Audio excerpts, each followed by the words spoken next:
A big, fluffy white dog. That's what the family had when I moved in with them. The dog was their whole world. It didn't just sleep in the house with them. No, it slept on their bed.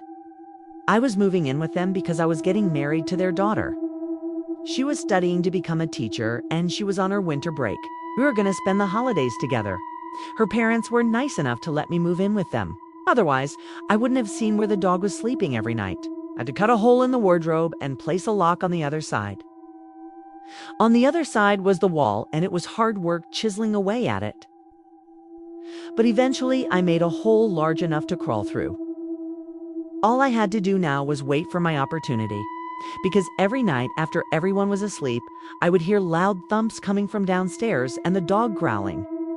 One night, I heard the growling again, and I went to check on things. Struggled to free myself from the man's grip. Kicked him in the groin, and he screamed. I ran away. I watched as the dog kept guard outside the door. Suddenly, the door opened. I was ready. I haven't seen them since. I hope they're happy now. Hope my ex-fiancé is happy. Sometimes I wonder about that dog. What breed of dog doesn't bark? What breed of dog doesn't bark but growls instead? She's not your daughter, I told her. What? She asked. You can't stay here anymore. What? I said. We're calling the police. For what? For trespassing, the woman said. You trespassed into our room. That's not trespassing, I said. It's called having boundaries. Yeah, the man said. Boundaries. You should never have come here. I'm sorry, I said. I didn't know any of this. You should have stayed out of our business, the woman said. Get out of here. Your parents? They told me. Oh, she said, that's because she isn't. But I'm still your fiancé, right, of course, I said. I mean, yes, I didn't want to scare my fiancé's parents. But then one night I heard growling again. This time I was prepared. I crawled through the passage and turned the lights on before entering the room. This time they weren't scared when they saw me. They were angry. I crawled through the passage and came out in the room, but I shouldn't have crawled out facing forward. I should have gone head first because I hit my head on a shelf and almost knocked myself out. Your daughter, the woman said, isn't ours. What? I said. What do you mean? You don't know anything about her, the man said. She isn't our daughter. She's our servant. Servant? I said.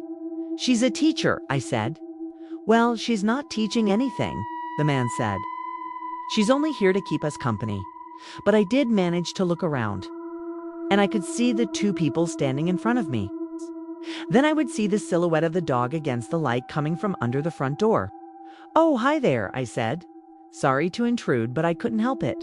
I live in your house. You live in this room? They looked confused. House, they said. What house? I looked back at the opening and realized I had forgotten to turn the lights off. Light filled the room and they both screamed. Ah! I was scared and I ran away. I would watch as it stood there, unmoving, growling. It never moved. And every morning they would wake up and the first thing they would do was pet that dog while saying good morning to it. I just want to know what's going on around here, I said. What's going on is that we don't like visitors, they said. Leave. I turned and walked toward the opening. As I passed by one of them, he grabbed my shirt and pulled me back. Don't ever come into our room again, he whispered. He had a crazy look in his eyes. I told my fiancée about it and she said it was nothing. But still, I felt something wasn't right.